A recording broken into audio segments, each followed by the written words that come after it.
Let us pray upon these words of scripture. From Psalm 127, unless the Lord builds the house, they labor in vain who build it. Unless the Lord guards the city, the watchman stays awake in vain. It is vain for you to rise up early and to sit up late, to eat up the bread of sorrows, for so he gives his beloved sleep. Let us pray upon this word. Father, in the name of Jesus, we thank you again at this moment that this is the day that you have made for us to rejoice and be glad in.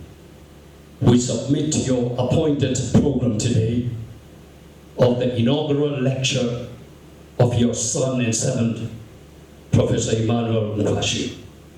We come here acknowledging that we're celebrating the building that could never stand without you, the garden that could never be without you, the celebration of life that could never be without you. And it is our prayer that in this program, let the seed of a desire for your wisdom be released in every part of this program. We pray therefore your blessing upon every portion of their proceedings. In Jesus' name, amen. I have the privilege at this auspicious occasion, the Faculty of Education inaugural lecture for Prof. Emmanuel Mcqwashu, to welcome our dignitaries and guests. And I really want to welcome Prof. Belko, DVC Teaching and Learning, for taking care of this process this evening. Then also we have our Chief Director, Dr. Collie van Vollenhoven. He's Chief Director in the Center for Teaching and Learning. And then from the University, Stellenbosch University, we have Prof. Leslie Legrand. I said to him, you're becoming part of our furniture. It's not the first time. It seems that everybody, when they call for a respondent, they knock on your door. And there must be a reason for that, Prof. Leslie. We really appreciate your inputs when it comes to the respondent. And then way from beyond the Blue Waters, we have Prof. Charlie Weber. Prof. Charlie is a visiting professor in our faculty. He's also here working with education, leadership, and management colleagues at the moment. And we also have Prof. Liesel. Prof. Liesel, she's the executive dean for the Faculty of Engineering, and we have another colleague at the back. Can I just put up your hand? I'm trying to get your name. Yeah. So we have another colleague. We have the name as well. We really we apologize that we missed your name in the procession. Okay. And then colleagues, those were the VIPs. Oh, sorry. Before we get to the VVIPs, I just also wish to welcome all other professors visiting from other universities, as well as colleagues within the Faculty of Education. I'm grateful that you took time out on this Friday evening to spend with us. And then also we have a couple of pastors. I think Prof. Emmanuel is a Prof. Pastor. And he has a number of colleagues, and I also just want to acknowledge them. But now with the VVIPs, the one who brought him where he is at this moment is his wife, Caroline Mcqwashu. Well done. Oh yes, beautiful round of applause. But she just brought him here. His mother raised him to be able to come here. And we are so grateful. We are so privileged to have with us this evening Sibongile Mcqwashu. I want to say to you that I'm glad you gave him a few smacks when he was younger, so that he can follow the right direction. Thank you, Mom. And then we have Bariko. Just raise your hand. The son, Mcqwashu. You need to follow in your dad's footsteps.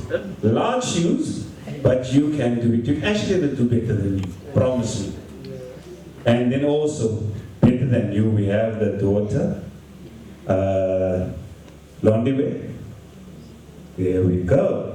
And you are going to even beat both of them, don't worry. And then we have a daughter and a husband, Bridget and Mcqwashu. Put up the hands? Not yet, okay. I think they had something else to do this evening. So can I ask you to please, for the VVIPs, give them a warm round of applause. And I have to split this in here, colleagues. It's not only, this weekend is a very,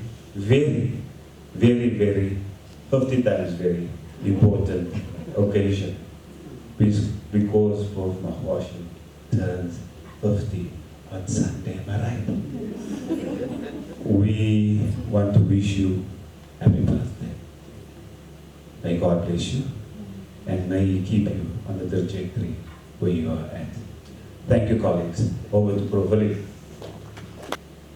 Professor Emmanuel's mother, Sibongile, his wife, Caroline, all the children, our VC in absentia, our DVC teaching and learning, the executive dean from the Faculty of Education, CTL directors, our Northwest University colleagues, senior academics from other universities, postgraduate students, friends, and all those who might watch this event as an audiovisual recording. Good evening to you all. It really is a great honor and privilege for me tonight to introduce to you a person who passed beyond being only a colleague. In the 3 years that I've been his line manager, he was not only a colleague, but he quickly became a friend, a brother in Christ, and in some respects, family. And I want also to thank again his mom for raising him for all of us. Give her a round of applause. Prof. Emmanuel, I really was humbled when you approached me to do this introduction. I may have been your line manager, but the truth is that you strengthen my belief. You also prove to all of us that to be a successful manager, one really needs to care and love those who serve under you. So, within the deepest chamber of my heart, you are one of the few colleagues I never had to second guess where your heart, your mind, and your soul were. I knew I had unconditional support from your heart. Even when you differed from me, you communicated it with such honor, intelligence, and humility. Whether I agree with you or not, you remain the same person, Emmanuel. For that, I really want to thank you. While I really was sad to see you leave the Center for Teaching and Learning, I am even happier that the Noordwes-Universiteit did not lose you. The university simply gained and won you over in just a different profile where you could once again make a huge difference. Colleagues and friends, Prof. Emmanuel was born on the 12th of March 1973, and as you know, this will be his 50th birthday on Sunday, and I also say my congratulations on your birthday. All the way from Mpumalanga Township in Hammersdale, at KwaZulu-Natal province, Prof. Emmanuel began his academic career at the former University of Durban, Westville as a postgraduate student assistant in the English department from 1996 to 1998. As a sign that Prof. Emmanuel was destined to be a major role player in knowledge creation, his very first publication in a peer-reviewed academic journal was a piece that was initially an assignment for his BA's honours degree. When the senior academics in the English department of the former University of Natal in Durban saw this published paper in 1998, they offered him a scholarship as one of the 1999 master's degree students in English literature. That's actually the same year Prof. Emmanuel met our current DVC, Prof. Robert Balfour, who was at the time reading for his PhD at the University of Cambridge. It is only in 2004, after the merger of the former University of Durban-Westville and Natal to become the University of KwaZulu-Natal, that Prof. Emmanuel moved from the English department to the Faculty of Education. This means after 25 years Prof. Emmanuel has served as academic, 19 years were in the Faculty of Education. It therefore is not a surprise that today Prof. Emmanuel received his full professorship in the Faculty of Education. One of the reviewers of his successful 2019 NRF rating application commented that Professor Emmanuel's research contribution showed a clear and sustained impact in literacy's development within the schooling context. They noted that his scholarly and intellectual voice was already making a noticeable impact in the field of higher education studies. The overall recommendation was that Prof. Emmanuel needed to hone his research fully in either schooling or either higher education studies. His recent appointment to pioneer and direct the establishment of a new Center for Higher Education Professional Development testifies to his choice of higher education studies. His scholarship in this field continues to make a sustained contribution. Ladies and gentlemen, what I have told you tonight about Prof. Mcqwashu is a third of what they know about him. Seeing that he is, if the Lord will, in the first third of his lifespan, there might remain another 2/3 still. What he will achieve then will be a mystery and a miracle, just like him. This, colleagues and gentlemen, is then my humble and brief introduction of my colleague, Professor Mcqwashu. Colleague, congratulations on your promotion as Professor Emmanuel. We are really proud of you. Please come to the front so that we can congratulate you.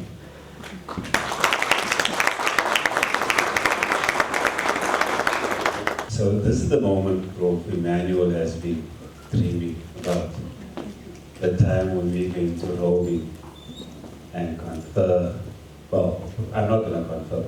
Prof. Robert will be doing that a little later, so you still have to wait a few minutes. So you speak long, you wait long. Thank you.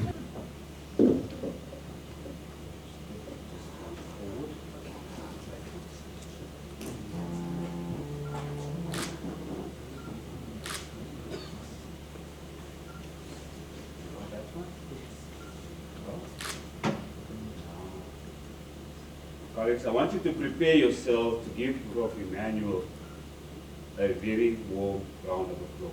Here we go.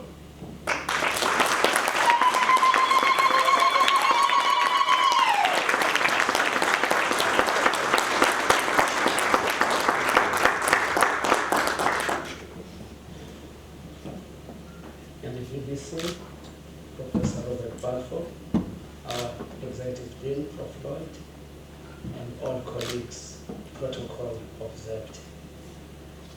Prof. Village shouldn't have started because now I'm all emotional and my eyes are glowing, but thank you for that. Colleagues, tonight I just want to acknowledge Prof. Lloyd as the Executive Dean of the Faculty of Education, who is our host. And I want to say thank you for the few months I've been with you and serving under you. I am grateful to God, and I'm trusting Him for better things and greater things to come. Thank you. It is a privilege, colleagues, to be talking in the presence of 4 of your former line managers, and some doubling as former and current. I don't think many people can say that. So I'm really grateful and humbled by that experience. The way I've organized my presentation is such a way that when I quote long quotations, I will show them on the screen so that you can follow what I am saying. I'm going to begin then and acknowledge, although I'll do this again at the end, acknowledge my wife, who's been, people always say behind a successful man is a strong woman. I beg to differ. In front of every successful man is a strong woman. And so I acknowledge my wife tonight, and of course my mother, who raised me with domestic worker money. So I really want to clap for my mother. You may have noticed that my topic is framed as a question put in the negative. I did this for 2 reasons. Firstly, I used "how can we not" to denote a need to be cautious. This cautiousness is necessitated by the context within which I am discussing the subject of becoming a professor. It is a context in which almost every sector in the Western world is challenged by the need to juggle the rigidity of the ideology of neoliberalism and the commitment to ensure its consequences do not affect people's mental health and general wellness. Therefore, in discussing the subject of becoming a professor, I am careful not to reflect on this role in ways that are laced by, and I quote here, the hegemony of instrumental reason. This hegemony tends to impose the criterion of economic usefulness to measure success. Within academia, the knowledge generation project, its dissemination, leadership, as well as community engagement cannot be measured in the same way we measure productivity in a shoe factory. The second reason for framing my topic the way I have is this. In the South African setting, a context in which I have enacted my role as an academic since the late 1990s, there is a general political fractiousness and an undoubted awareness by all of us seated here of social and material inequality. This broader societal uneasiness has spilled over into higher education. Its manifestation has been seen through an open and strong calling into question of the settled norms and epistemologies, characteristics of universities. While this calling into question of the obvious inequalities that still persist has emerged mainly from students, some academics are beginning to grapple with this particular call and call out the constraints that continue to undermine such calls within higher education. In the context of these calls, we cannot not talk about becoming a professor. Hence, as higher education institutions operate within a climate in which the pressure from market forces to coexist with a deafening call for the transformation and decolonization of institutional cultures, how can we not talk about becoming a professor? In her 2017 publication with the title, University Professors as Academic Leaders, Professorial Leadership Development Needs and Provision, Evans draws our attention to Malcolm Tide's opening question at his 2022 professorial inaugural lecture, in which he asks, and I quote, "What does it mean to be a professor?" End quote. Evans then admits, as would many of us in the South African context today, and I quote, that the terms professor and its etymological derivatives, such as professorial and professorate, are reserved for reference only to those at the pinnacle of the academic staff hierarchy. I end the quotation. So, reference to, in Evans' quotation, reference to the pinnacle of academic staff hierarchy implies something more than a status one receives for having spent a specific agreed upon number of years in academia. Rather than signifying a status, being at the pinnacle implies that very specific activities by an academic over a longer and sustained period and a contribution to human knowledge has occurred. This constructs a professor as a being, a persona with very specific attributes, rather than a mere title.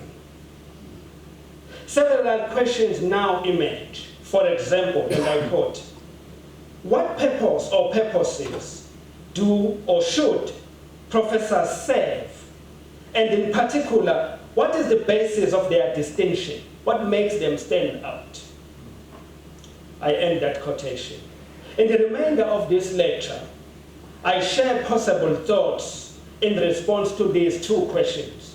I do so with an intention to contribute to the ongoing conversations about revisiting the role of a professor in a higher education context, as all higher education institutions continue to negotiate their way in the face of two types of pressure. Firstly, to account for their market friendliness, and secondly, to respond to the transformation and decolonization imperatives as a result of massification. I'm moving now to enacting a professional role within a neoliberal model of higher education. The effects of the ideology of neoliberalism on universities, referred to earlier, have manifested, among other ways, through an imposition of a managerialist ethos as well as knowledge commodification. Writing about tendencies leading to knowledge commodification, Mbembe, in his 2016 publication, paints a rather worrying picture, and I quote, "These tendencies are inherent in an institution run in accordance with business principles. The students have become interested less and less in study and knowledge for its own sake, and more in the material payoff. The task of the university from then is to make them happy as customers." End quotation. Studies on the extent to which this neoliberal era has negatively affected higher education as the being of a professor abound. Let me repeat that, I'm sorry. Study on the extent to which this neoliberal era has negatively affected higher education and the being of a professor abound. For example, on the effects of the neoliberal economic principles, Rose and Dustin, in their 2019 publication, say the following, and I quote, "Public universities are unable to keep up with the rising costs associated with providing a higher education through tuition and taxes. More than ever, public universities must aggressively seek out external funding to make ends meet, end quotation. The unfortunate aspect of this is that universities are then likely to be confronted with questions such as, what happens when public universities are forced to look beyond the state for their financial livelihood? What strings are attached to private money coming into the university? What new research expectations are placed on professors? What is the impact of those expectations on retention, promotion, and tenure decisions? How do teaching and service fare? How does the undergraduate and graduate student experience change? In short, what does the increasing privatization of the public university mean for its role in a democracy? End quotation. On the way the role of a professor is affected, Rose and Dustin note that the professorate will be inclined, quotation, to pay more attention to material human welfare than intellectual or spiritual human welfare, resulting in a preoccupation with the applied sciences and vocational training at the expense of the humanities. Political pressure could hinder the academic freedom of professors to think and teach openly without fear of censor. End quotation. Owing to this seeming onslaught by problematic market and economic usefulness discourses, the knowledge production industries, such as universities, are subjected to strange cultures. Annual performance management, the quantification of outputs, the need to penalize what is seen as disobedient at the end of each year. Writing about neoliberalism as an ideology, Parker points out that it favors, and I quote, self-discipline with punishment for lapses,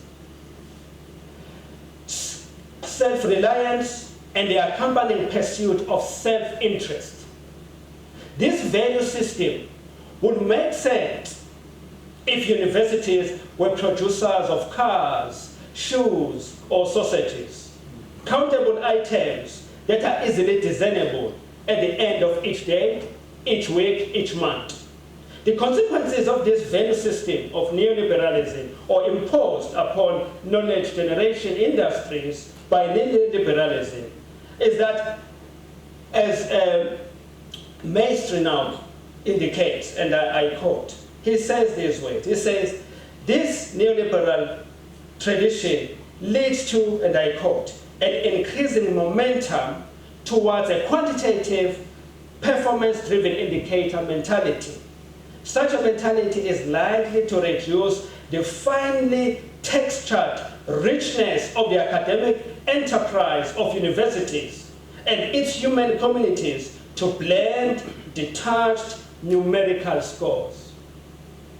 It also assumes level playing fields, both at global level in which higher education institutions of the world compete, and at the micro level within individual higher education institutions. In my capacity as a line manager in various capacities within and across different higher education systems since 2009, I have witnessed how, at micro level within higher education institutions, the playing field is not level. Indeed, the personal circumstances of individual staff members within my units have been neither the same nor equal. For some, personal circumstances enabled them to thrive within the neoliberal culture because of the leverage to access material, technological, and emotional resources, as well as the institutional knowledge owing to their longevity within the institution. Other individuals either did not have access to such resources, or what the institution could offer was grossly insufficient. So, the latter rarely receive bonuses and or succeed when promotion opportunities arise. In other words, the value system imposed upon us by the neoliberal ethos seems not to take seriously the fact that it is often individual circumstances that either enable or constrain delivery on certain key performance areas. For the most committed intellectuals and scholars, such as the majority seated here, particularly the professorate, this gradual erosion of the culture of collegiality and unconditional support for one another remains one of the hateful experiences. Under pressure to deliver outputs in the same way a person working in a bakery needs to, some professors have become invisible, often cognitively absent at Senate meetings. Though present in body with little to no sustained and scholarly resistance to the erosion of the culture of defending, supporting, and sustaining the knowledge project. By the way, this is not noordwes-universiteit, okay? This is higher education, please. I don't want to live here and my line manager calls me to the office. Please, this is higher education. I thought I needed to clarify this. Right. Indeed, there is even no time thoroughly to read long documents that serve at Senate meetings, apply our minds, and engage in defense of genuine institutional care, staff wellness, and sincere support for younger academics. The agency is focused on chasing the next publication, the completion of a research grant application to ensure a successful NRF re-rating, mechanical pushing of students to complete postgraduate study research at the expense of quality and impactful knowledge. For these reasons, just like mainstream, I had to critically, and I quote, reflect on my complicity in my attempts to temper the effects of this alienation, market-driven university scores and culture, end quote. In my capacity as a manager, among other things, I created a two-phase process for a publication output by my staff to enable a balance between ensuring their mental wellness and generating a dignified and impactful knowledge contribution. Over a 2-year period, every academic had to commit to delivering evidence for the conceptualization of an idea and data generation strategy, as well as a successful ethics application. That's phase 1. And in the first year, if they can show that, they get a rating. And then the second year, to providing evidence for writing up and submitting. That's phase 2, the knowledge generated.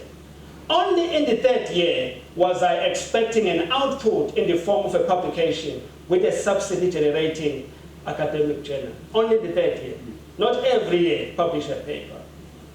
This is perhaps the reason I still hold a view that individuals who have or are currently actively working and contributing to knowledge generation make humane and good academic leaders and managers.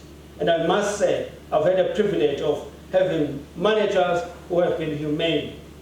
And I'm not saying that because they are seated here. This is perhaps the reason I still hold a view that individuals who have actively worked and contributed to knowledge generation make humane and good academic leaders and managers. I also think they have the skills and aptitude to subvert and or manage wisely the consequences of the neoliberal era onslaught on the academic project. Research seems to indicate that within a context where a neoliberal model to run operations is in place, the majority of the professorate within various academic entities receive unfavorable reflections of their contribution to supporting upcoming younger cohorts of staff within academia. Various experiences by the university community in different contexts and I will show just now, revealed the need for the deepened reopening of the conversation on what role a professor should play in a field of study. In her study on professors as academic leaders, Evans attempts to engage in such a conversation. She reports on the extent to which and in what ways academics, researchers, and university teachers think professors should be among academic leadership to junior colleagues.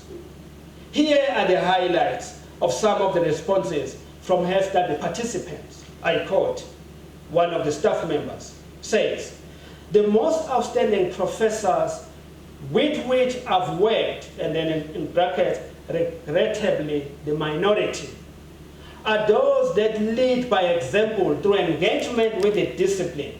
More importantly, though, has been their commitment and desire to engage with staff, supporting, inspiring, mentoring, and developing them.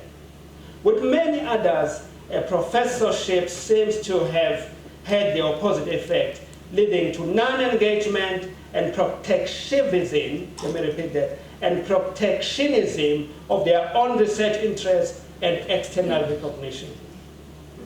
End quote. In expressing what I would describe as one of the symptoms of the consequences of subjecting higher education institutions to individual rankings, annual performance management culture, and ratings by international agencies, one of the study participants noted, and I quote, "Some of our professors are preoccupied with their own image outside the institution and are not really interested in what the little people in the institution need, whether it be in terms of career or personal issues. Even when they listen to you, they give the impression of being concerned. But when you don't get the result, you know that it was just a pretense on their part." This is I'm reporting a study, colleagues. This is not Emmanuel, please. End quotation. Indeed, this is not a surprising reflection. A climate in which success is measured by providing evidence that one is better than others. A professorial contribution takes meaningful shape only if there is something in for the professor. As Maestri notes, in a context where, and I quote, "competition is presented as an acceptable moral characteristic and value, and incentives driving individual success, and selfishness. Those subjects who are less capable, for whatever historically determined reason, are relegated to the barren hinterlands of a cold, ruthless, and discriminating institutional culture." End quote. The urgently needed academic leadership by and contribution from larger sections of the professorate in higher education therefore remains small. In writing about a professorial academic leadership, Evans reminds us this, and I quote, "When applied specifically to professors, academic leadership generally connotes their influence upon junior colleagues' development into successful academics, and since professors are usually distinguished researchers, then the academic leadership they are considered best equipped to provide involves creative, scholarly research focused and intellectual related development delivered through guidance, advice, and example, incorporating much of what Mcqwashu calls intellectual leadership. In a post-colonial, post-apartheid, and post-conflict society like South Africa, these thoughts on the role of a professor could play are relevant. They are in fact timely if one considers the fact that the majority of the professorate is aging and soon to retire, and is currently supposed to mentor and support an increasingly younger, female, and mainly black cohort of new academics. A possible dilemma, and this is just a dilemma, I'm thinking aloud, a possible dilemma with this expectation for the aging professorate to arguably, let me start afresh. A possible dilemma with this expectation for the aging professorate is arguably the most of the fields of study most professors have worked in have serious traces of coloniality. So in other words, the senior professorate that is about to be retired, the scholarship, the engagement has traces of coloniality to mentor and prepare the next generation of academics. By this I mean most fields of study in which the soon-to-retire professorate has worked still hold undeclared yet powerful mindsets that see Euro-American worldviews as superior to other worldviews. While I am not at all, this is very important, while I am not at all arguing that Euro-American knowledge and the traditions accompanying it should necessarily be thrown into the bin of forgotten histories, I am, however, insisting that within our fields of study, it would be prudent for the current professorate to also draw from, or at least point younger academics to, if they are not drawing from, at least point younger academics to different knowledge traditions to support their academic trajectories. The world is certainly larger than Europe and America. And we therefore cannot confine the next generation of knowledge producers to the Northern Hemisphere epistemologies only. The implications of this suggestion, my colleagues, raises a question. To what extent has the majority of the current and or soon to retire professorate willing and successfully embrace and indeed have begun to work towards drawing from alternative and or indigenous knowledge traditions from the Middle East, Asia, or Africa? And please, this is not, again, being against soon-to-retire professorate. Colleagues, I hope really, please, I'm who I am because of the soon-to-retire professors. So please, hear my heart.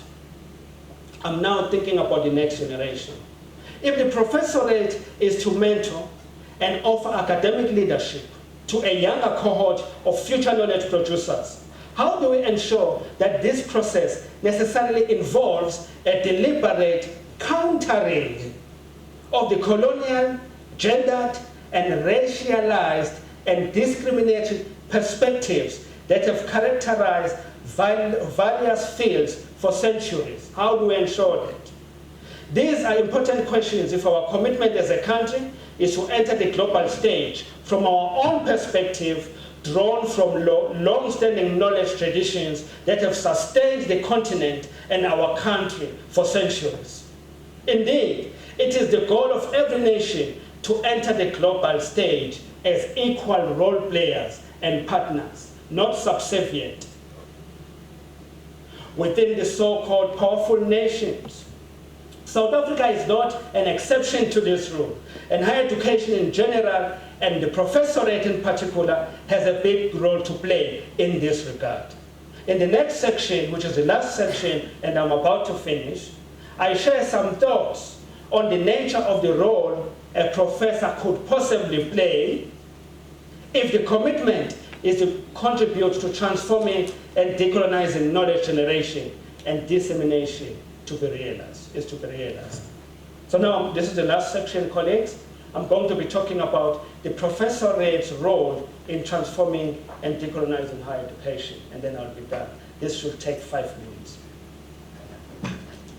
As is reflected in some of my earlier academic outputs in academic journals and conferences, in the early years of my career, I was persuaded that it is only by making explicit disciplinary discourses to all students that we will enable epistemological access. In my journey to becoming a professor, however, I have since realized that I was, in fact, omitting to ask the most critical questions in my pursuit for epistemological access. And these are the questions I was omitting to ask. These questions include, to whose epistemology was I so committed to enable access? Epistemologies that are influenced and shaped by whose worldviews? In whose language was such access being facilitated? Whose interests were going to be served by successfully enabling such access? Finally, since written texts, to the exclusion of oral ones, are seen within Western hegemony as the only medium of curriculum knowledge, what price were students whose backgrounds are predominantly oral paying as I was enabling epistemological access to written knowledge? What were they throwing away? What were they made to feel small about? What were they made to feel insignificant about as I was busy pushing epistemological access discourse? These are the questions I ask myself. As I will attempt to show in this last section, a shift has occurred in my thinking. And one of the persons, and I know this probably is going to be uncomfortable, but actually I don't mind, is a person that I taught as a second-year student in the Faculty of Education, and he was a second-year student, and I was saying these big things, and then he lifted up his hand and challenged me. And he's sitting right here, Tabom Singh. He was a second-year student. I said to him, you will be an academic. His response was, not me, no, no, no. And he's sitting here right now as a Dean of the School of Education at UKZN. So thank you, Tabo, for pushing me as a second-year student. Embarrassing, right? Part of this shift has had to do with calls for the decolonization of the curricula that have received much needed traction. Most importantly, these calls seem to have started mainly from fields other than education. And we admit this. I've been in education for 19 years. I can say this, and there are colleagues in this room who can also say the same. That calls seem to have started mainly from fields other than education. As Leibowitz notes that calls for the decolonization of the curriculum in South Africa, and I quote, have been couched in arguments derived from fields of philosophy, politics, literature, and psychology. Thus, the social sciences broadly, for example, with reference to contribution by Frantz Fanon, Steve Biko, Ngugi wa Thiong'o, or Edward Said, end quote. There are growing conversations, however, within the field of education on the subject of educational theory and decolonizing the curricula that link these broader discussions within the social science or social sciences. Examples are Professor Leslie Lefranche, who is sitting here, his work on decolonizing the curriculum, Bebe's work on Africanizing the university, Siebe's work on indigenizing research, and Msila and Gumbo's work on Africanizing the curriculum. All this work represents growth in this area in the field of education. I didn't cover all of that. What appears to have been developing rather slowly, this is my contribution now as an academic and researcher and intellectual. What appears to have been developing rather slowly in the field of education, however, is scholarship on theorizing teaching and learning from a decolonial lens. It has grown slowly. In this regard, Leibowitz notes that scholarship on theorizing teaching and learning has mainly, and I quote, been produced in the West and within the discourses and paradigms emanating from the West. This has produced what can be referred to as the Western hegemony of knowledge on theorizing teaching and learning. This hegemony, or the domination of one body of knowledge or one way of seeing the world over others, has led to what Baliba refers to as one-sided or historically dissymmetric translation between cultures. In most fields in higher education, one knowledge system has become dominant and has ignored the value of and or suppressed other knowledge systems.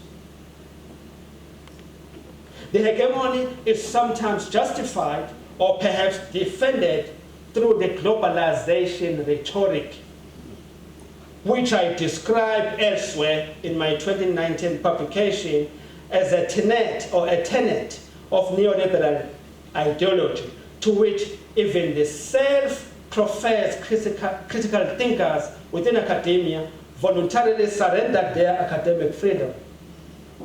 Some of my research has attempted to show that in most post-colonies, both the globalization and or internationalization rhetoric has been conveniently used as camouflage for coloniality. In clarifying this concept, Dovugajeni posits, so he describes coloniality as follows, so that we can see the links between coloniality, globalization, and internationalization. This is what he describes as coloniality. Coloniality must not be confused with colonialism. Coloniality survived the end of direct colonialism. In most colonies, it continues to affect the lives of people long after direct colonialism and administrative apartheid have been dethroned. What, therefore, needs to be understood is not just the not yet Uhuru post-colonial experience, but this is what needs to be understood: the invisible vampirism of technologies of imperialism and colonial matrices of power that continue to exist in the minds, lives, languages, dreams, imaginations, and epistemologies of modern subjects in Africa and in the entire globe. Coloniality is alive, camouflaged as internationalization and globalization. End quotation. The understated negative effects of the power of colonialism on theory about learning and teaching, on the supervision of master's degree and doctoral research, as well as on academic leadership by the professorate, mean that the scope for revisiting the professorial role in our context is wider than we can imagine. My view is that most of what we consider to be scholarly, professorial knowledge contributions and academic leadership could still be extended to also include inspiring dialogic encounters across various knowledge systems for their mentees. If we fall in this, the consequences will be that future scholars inducted into various knowledge fields will be confined and limited to where their mentors have ended. Further, future knowledge producers will in turn struggle to use their knowledge in ways that will enable the generation of alternative knowledge traditions for solving known and long-standing global challenges. Leibowitz explains the consequences of this much more clearly, and I quote Leibowitz here. The problem with an emphasis on the known and the given is partly that it impedes the consideration of what other societies or groups have to offer. And it impedes knowing what has not yet been said. So confining ourselves on what is known impedes us on accessing what has not been said, which is a lot that hasn't yet been said, and I end quote. As I will be attempting to show shortly, one of the consequences of relying on theories of learning and teaching, here I include research teaching and postgraduate supervision, not just lecturing. As I will be attempting to show shortly, one of the consequences of relying on theories of learning and teaching informed by Western economy is a perennial tendency to still frame our work mostly from our middle class positions and privileges. Writing about the limitations of this Western worldview in theorizing teaching and learning, Leibowitz says the following, and I quote, "Several important interrelated phenomena are seen as bounded within the Western hegemony. Knowledge is seen as separate from learning and as separate from language.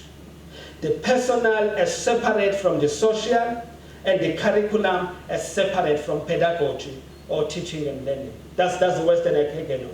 Separating the head from the body and where the body is geographically. That separation is problematic as it has informed theories of teaching and learning in our context. Our 4-year research project, titled The Influence of Rurality on Student Trajectories Through Higher Education, a View from the South, which we conducted between 2017 and 2020, enabled us to generate data that exposes the poverty, and I repeat, the poverty in theorizing learning and teaching in ways that are shaped by this Western hegemony of seeing the body and the mind and the space separate. This was a collaborative international research project involving South African and United Kingdom partners. In this project, we investigated how students from rural contexts negotiate transition to university. We also wanted to understand how prior cultural and educational experiences enabled or constrained their higher education trajectories. To avoid treating students that were involved in our study as subjects we were studying, which is a tradition of colonial approaches to research, the subjects we are studying, like you will do with the red. We deliberately positioned our students as co-researchers.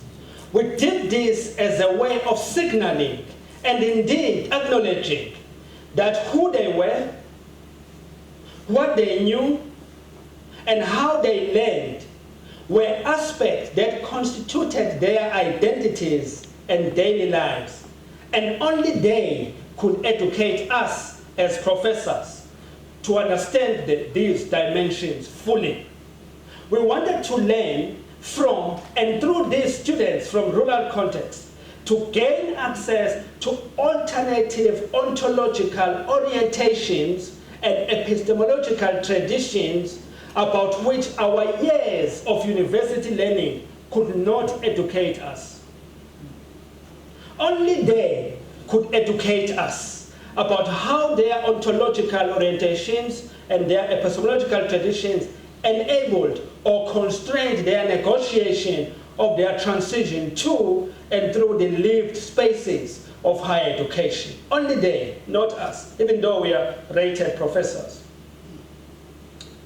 These data generation techniques enabled us to gain access to understanding how family and community, including religious, study and self-help group, influence their transition into higher education and their journey through university. Among other things, our study revealed the following. And here we're quoting one of the students, and I'm about to finish. Students' histories and lived experiences in rural contexts help them to negotiate their trajectories across different lived spaces, including spaces still laced with colonial legacies that underpin higher education curricula, systems, practices, and values, thus shaping their identities, agency, and sense of belonging. From the professorial point of view, the study findings humbled me when I realized how the wealth students from rural contexts bring into higher education evaporates as they are forced by higher education knowledge traditions to unlearn the practices that have enabled them to define their world, who they are in it, and what contributions their worlds have equipped them to make. To ensure other elements of our findings are accessible to the higher education community, this project has documented its findings through theses and dissertations written by master's degree and doctoral graduates, publication outputs in several local and international journals, and a book titled Rural Transitions to Higher Education in South Africa, A Decolonial Perspective, published by Routledge in 2021. All this work shows the limitations of monolithic Western worldviews with respect to understanding and solving problems in our world. With the aid of fellow professors in our research team, this body of knowledge shifted our view of students from rural contexts in fundamental ways. Rather than a deficit construction of this group of students that we had as a result of our subconscious tendencies to equate, this is very important, to equate a lack of resources in rural areas with cognitive mediocrity. Our findings revealed how students utilize this prior collective experience in rural contexts and their own agency to move into new worlds. In one of the discussion groups in April 2017, a student co-researcher noted, and I quote, "We found that we have a common thing," talking about themselves as students from rural areas. "We know in rural areas that we were struggling in terms of resources, teachers, and that thing of struggling made us to be able to read for ourselves, to be able to seek for information," and that's end quotation.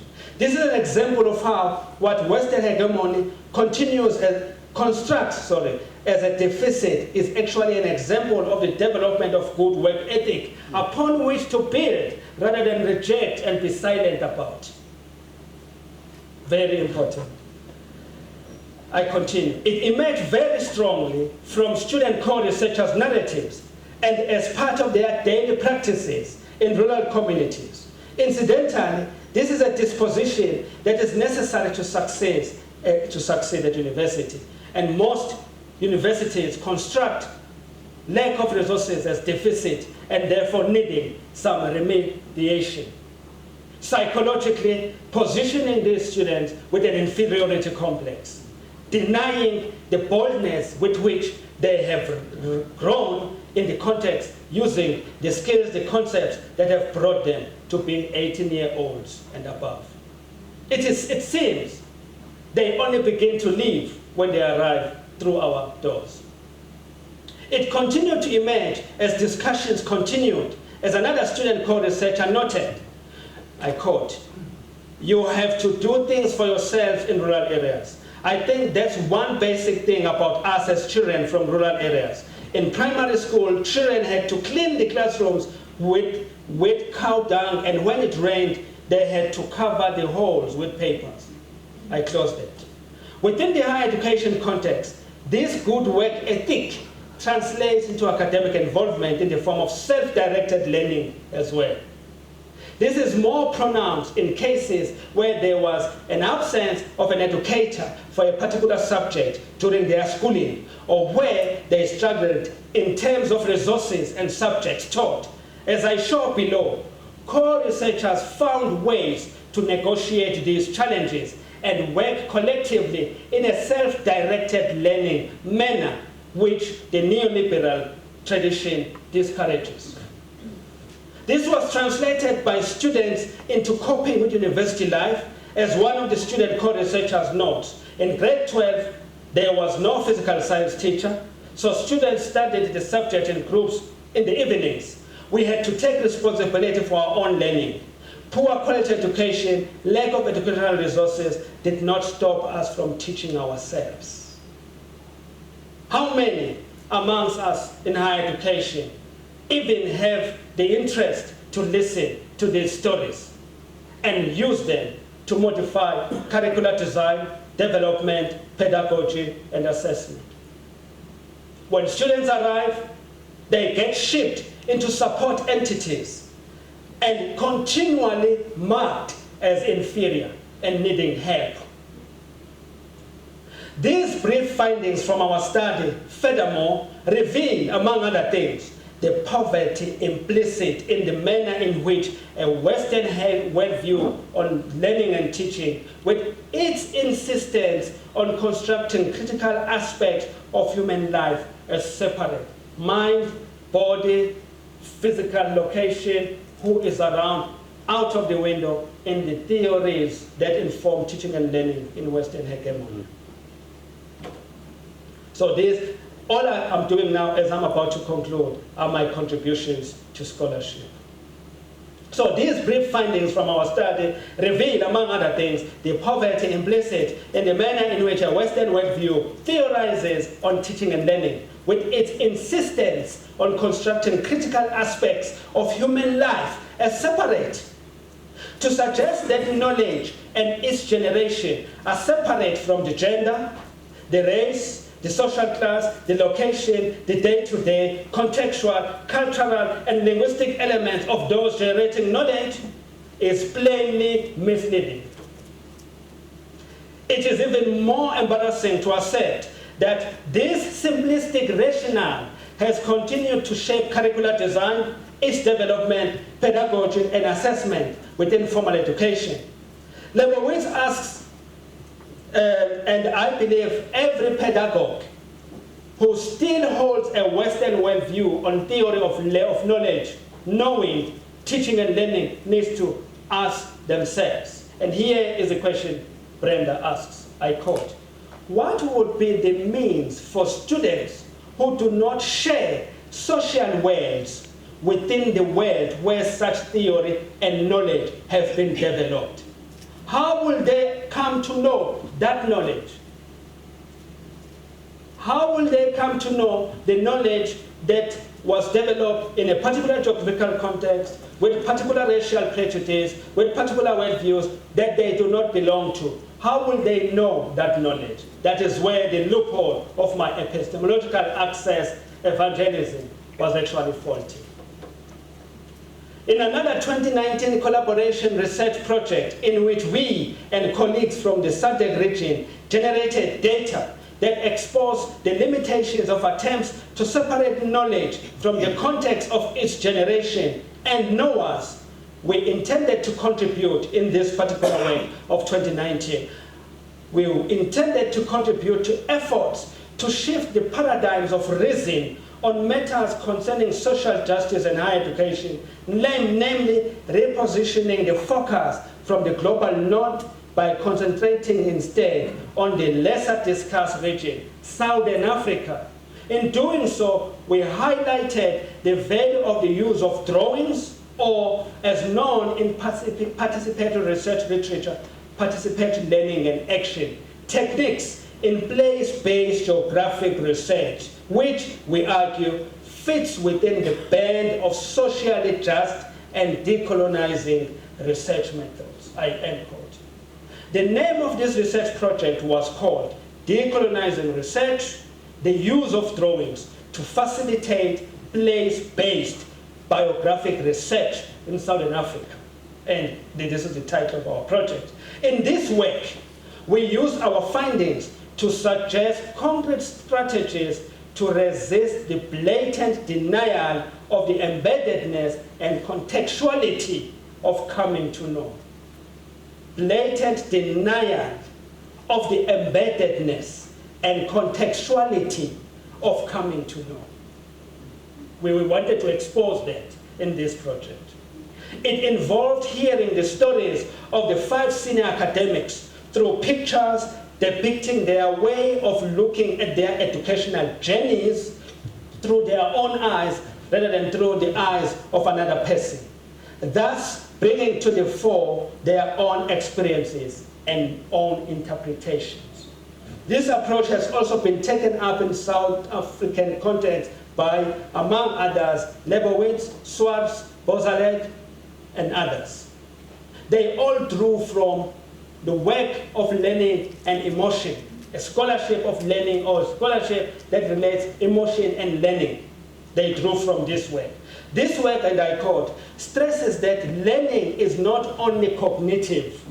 Learning is not only cognitive.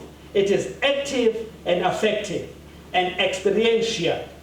The problem with the view that knowledge is most importantly theoretical is once again that it is viewed as a disembodied and separated from process, context, and experience.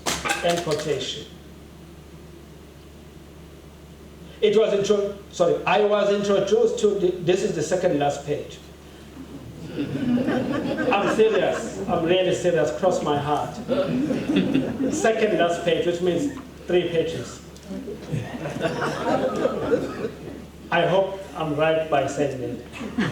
I was introduced to the idea, I do need to show this one because it's really close to my heart. There is a slide I want to show where my dear friends are present, but I'll show it to the right. Well, batteries have fallen, so I can use this, ne? Okay, I'll use this. So sorry, colleagues. Okay, this I definitely need to show this. This is very important. Because I'm now talking about how was I introduced to this tradition of thinking.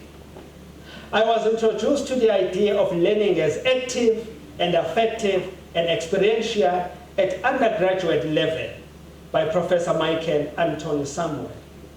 It was in 1997 when I was a final year BPED student at the then University of Durban, Westville. One of the assignments he gave us in the English method course was, who am I? We were all offered an opportunity to reflect in writing on how we were taught English, learned English, and learned in English.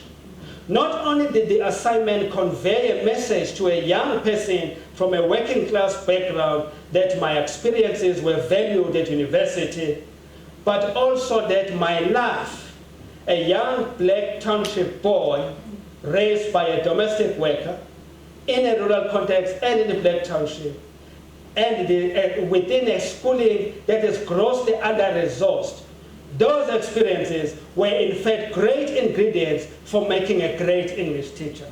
That was the message that was communicated to me through this assignment. It didn't matter who raised me, where I was raised. What mattered was what I brought was important in becoming an English teacher. Testimony to this is a closing comment Michael Samuel wrote to my assignment. I wish he was here, and I quote, "I would be happy if you taught English to my children." This is what he said in my assignment. As though to further testify to the value of the idea of learning as active and affective and experiential, in the same year, that same assignment was converted into my first ever conference presentation at the National Postgraduate Conference hosted by the University of Cape Town. It is the same assignment, furthermore, that became my first ever academic output published in an international academic journal called Language Learning Journal, which started as an assignment in an undergraduate class. The title of this 2009 publication, which was first, I treasure that piece because it introduced me to the international world. Its title was On Becoming Literate in English, a During and Post-Apartheid Personal Story. This particular volume 37, issue number 3, was edited by my mentor, colleague, doctoral student supervisor, and line manager, Professor John Robert Balfour. You want to clap hands? In their own unique individual ways. Now I'm talking about Michael and Robert. That is why I'm having that picture. In their own unique individual ways, over a sustained period, both Michael and Robert assured me that I had something significant to contribute within academia. I will forever be grateful to you both, my dear colleagues, friends, mentors, and at various times, my line managers. I will always be grateful to you for showing me that it did not matter where I came from, how much I had, how much I left at home. What mattered was me. Okay, I shouldn't cry, right? Concluding thoughts. In concluding this brief conversation, I hope it was brief.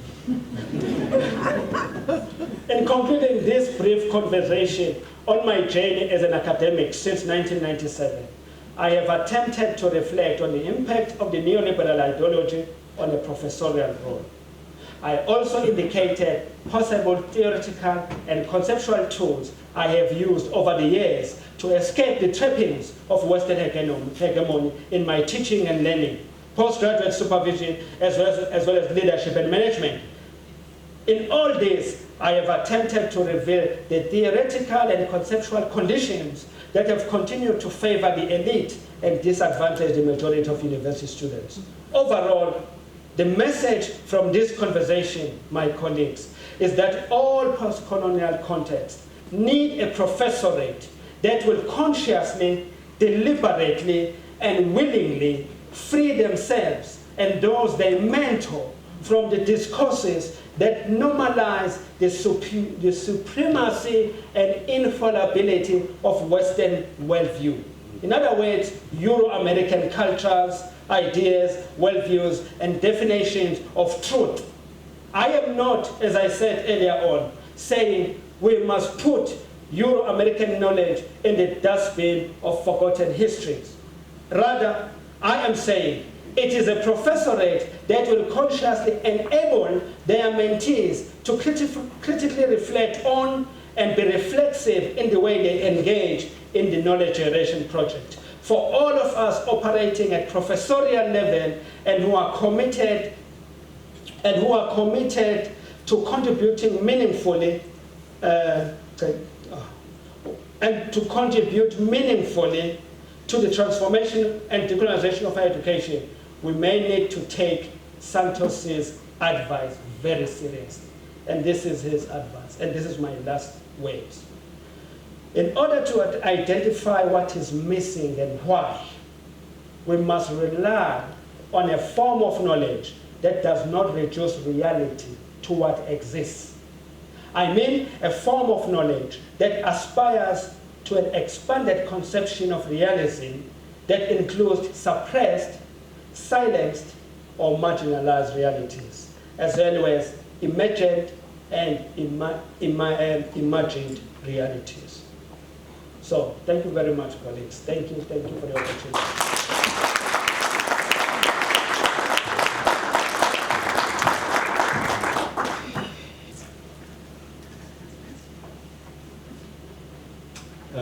Good evening, Prof. Mcqwashu and your family, and all academic colleagues and friends. All protocol observed.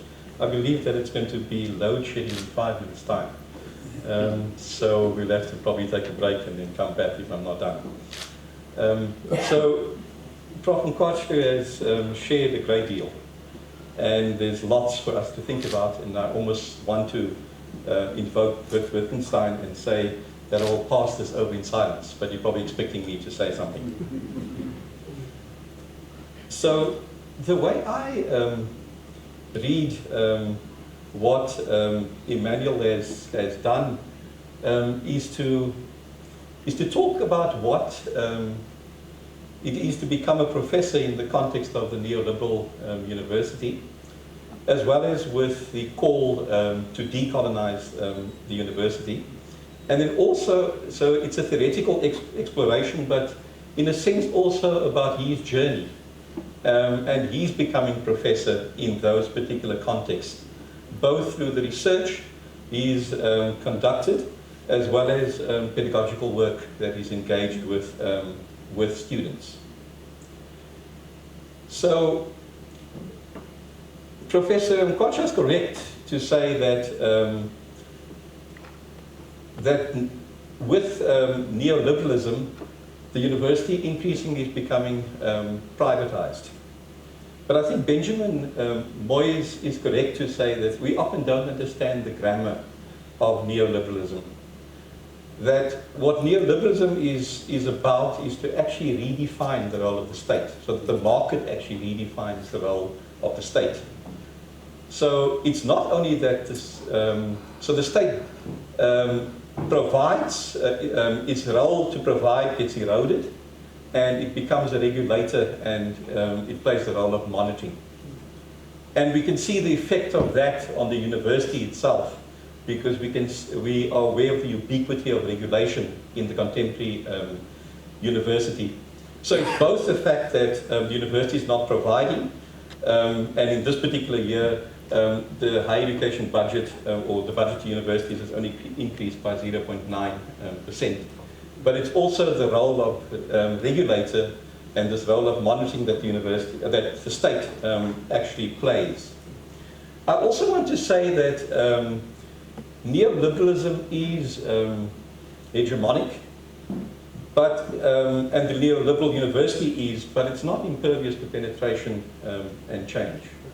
And I also want to say that the walls of the neoliberal university, there are cracks in those walls, and the pillars of the neoliberal university, they are collapsing. Student protest in the contemporary university, internationally and in South Africa, will continue and will be ubiquitous. And the university is in crisis. So what Emmanuel does is to raise initially the questions of what it means to be a professor. And I would probably ask the question of, so what does a professor do? And we can also ask whether those questions are actually good questions to ask. And we can also probably then ask the question about how do we think becoming a professor in the contemporary university. So it is so in the sense that a professor has traditionally been the highest position held, initially the highest teaching position, and of course we can now call it that the highest academic position. And it was often tied to a chair of a particular discipline. If we think about the University of Cambridge and its history in philosophy, for example, there were great scholars and philosophers like Bertrand Russell that never ever became a professor, because there was only one professor of philosophy at the University of Cambridge that was occupied in Russell's time by G. Were and later by Wittgenstein. But when we talk about the neoliberal university, and we talk about the call to decolonize the university, I would like to, and I'm sure that Prof. Mcqwashu will not mind me adding these. We can add also about the rapid advancement of technology. And we know the furore in educational and academic circles around chatbots, AI stuff like Chat GPT and so on, and other advances in technology influencing what happens inside universities.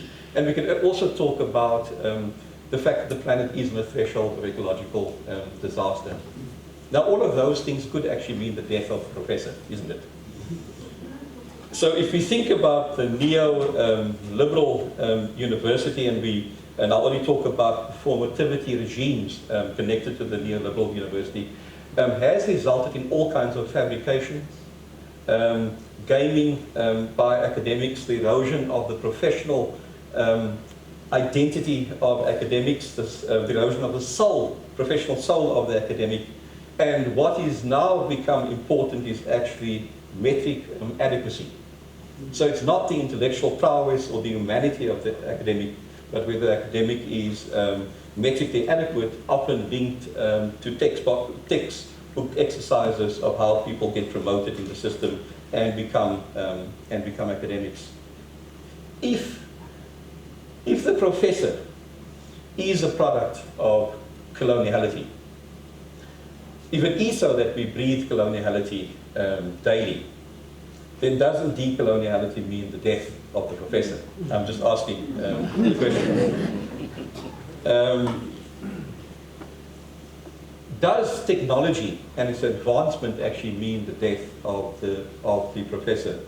Jean-Francois Lyotard suggested that way back in 1984 in his commissioned work called The Post-Human Condition, where he said that performativity is about the best input-output ratio, and predicted that would lead to the death of the professor.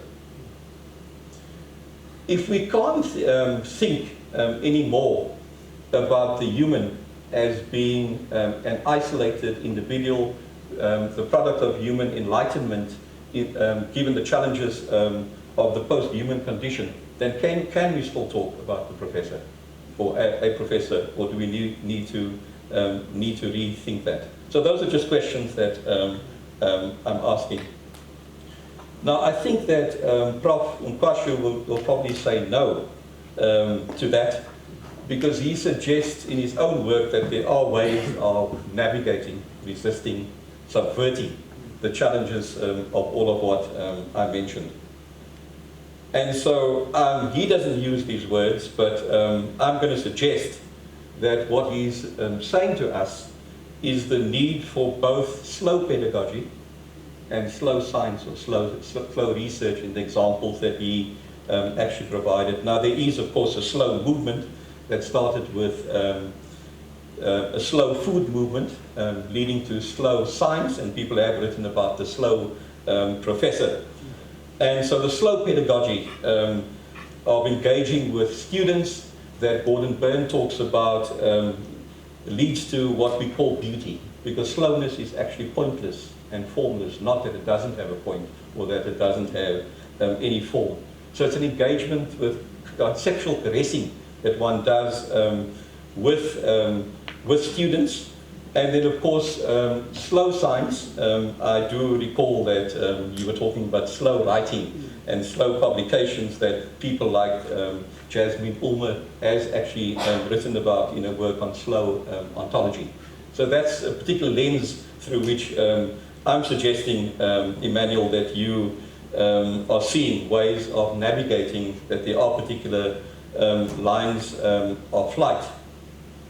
The other thing, when it comes to becoming a professor, Donna Haraway has been helpful to say to us that we always become with. And that also comes through both your references to both the research as well as the pedagogical work with students. So we actually become with other human beings, but we also become with the more than human or other than human, and in a sense we also becoming with the advancement of technology. And we're going to find ways in which we're able to see the dangers of advances in technology, but without becoming technophobic.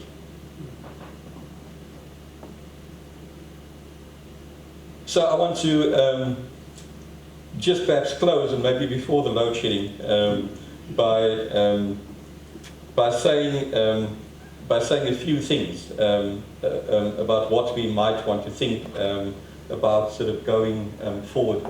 I think the talk that's impervious to penetration and change, but we can't wish away the neoliberal university. So becoming a professor means understanding the grammar of the neoliberal university, understanding all its workings, and within the university there have always been different desires. So there have always been critical desires, for example, in the university. The university has never, in a sense, been monolithic. But the decolonial desires that we can't be by suggesting that there's almost something like an ideal called a decolonialized university. What I think professors can do is to take the scrap materials of the neoliberal university and to retool them and to repurpose them for decolonial desires. And in doing so, we can, in that sense, talk about the possibility of a decolonial university. So Prof. Mcqwashu's work has helped us to think about this idea of a professor critically, and what it means to become a professor in the context of the neoliberal university, and with challenges like the call for decolonization. And I wish you well with your work going forward over the next 50 years, whether that is working in the university or as an emeritus professor. So turning 50 on Sunday takes you about halfway, midway through your life, so you still have 50 years to work on these important issues. But you've certainly given us food for thought and ideas that we can actually build on in thinking and rethinking and imagining what it is to become a professor. Thank you very much.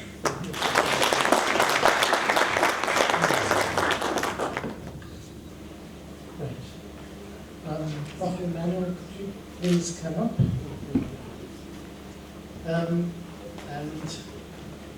Colleagues, we recognize this is a special moment in the journey of an academic life. We acknowledge his mum, his wife and family gathered here, Pastor Benjamin, his wife gathered here. Thank you very much for your support over a long period of time to get to this point with our colleague. Also Prof. Lloyd, all the faculty leadership, all the academics gathered here, friends and supporters of Prof. Emmanuel, thank you also very much for being with him in the journey and also enabling, supporting along that journey the growth of an individual whose contribution to society and knowledge is celebrated this evening, but also we recognize it's a beginning rather than even a midpoint in an academic journey. One of my mentors in my own academic journey, I think, wrote his last book at the age of about 84 and then died. I'm not sure whether it was the effort of the book, Prof. Emmanuel, but the point of the matter is that academic life and the growth of the mind, the life of the mind, goes on beyond defined moments of a career like the professorial moment and the moment of retirement and the moment of supervision and so on. So we celebrate this evening, but I think more importantly, Prof. Lloyd and colleagues, we look forward to the many, many achievements to come, and we look forward to the many people who will benefit from you in the years to come, the academic community that will grow thanks to you. So on behalf of our Vice-Chancellor, Professor Bismarck Becker, all the management and leadership of the institution, we have a certificate to hand over to you this evening, after which, colleagues, we will have a vote of thanks and then the national anthem, and we will ask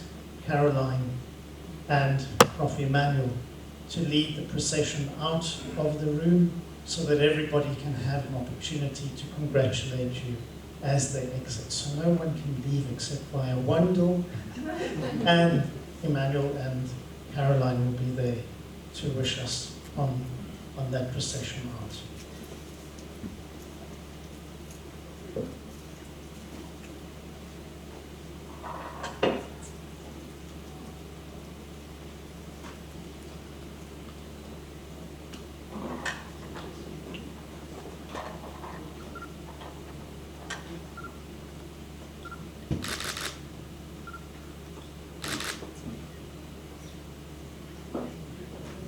Let's give him one big round.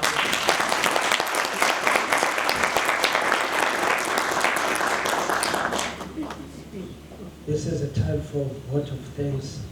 Colleagues, thank you to the university, represented through Prof. Robert. I appreciate this opportunity. The first thing I want to do is to thank the Office of the Executive Dean and your team.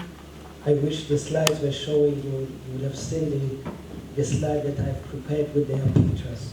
But to basically mention Sharon Baker, who is your PA, and everyone who is under her, to say thank you, team, for running around and making sure this evening is a success. So can we please clap hands for this?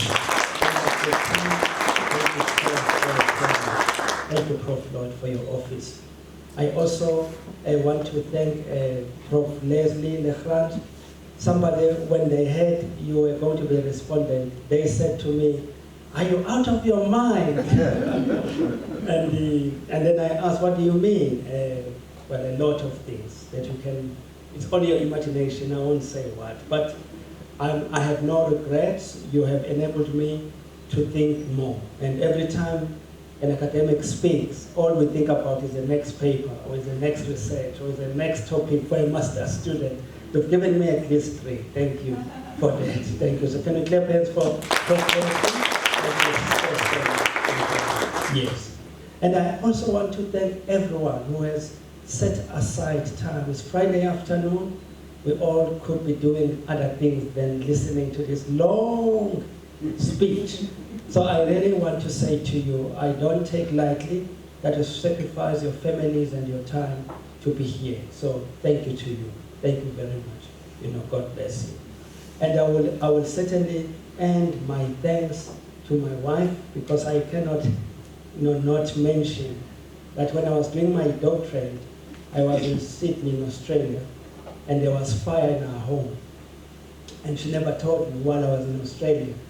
And I also, again, linked to that, acknowledged that had she told me, I was going to jump into that flight and get home, and probably wouldn't be standing here right now. So I just want to thank her for carrying the burden and the load while I was pursuing my career. So let's clap up.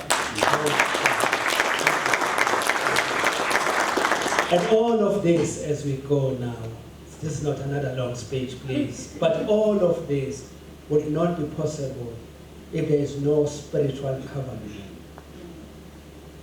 Everything that anyone celebrates about our lives always is backed up by the spiritual covering. And so I want to acknowledge Pastor Benjamin and Pastor Shelley for fathering us. We met when we were still students, we were still single and not married, and they are still with us. It's a relationship of 27 years or more. 30 years, I don't know. So I really want to acknowledge them as we go. So please let's clap our hands for thank you so much for your patience. And my mom, as we go, thank you to you. I wouldn't be even standing here had you not fought that this young man goes to school. She used to beat me a lot. Prof, you were right. She really, yes. So I want to thank you, Mommy. God bless you.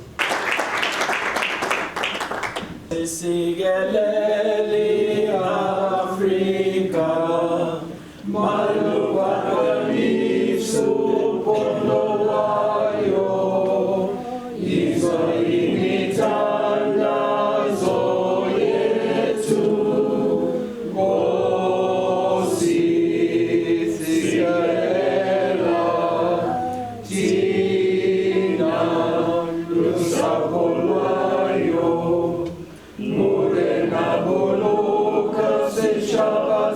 Yesu,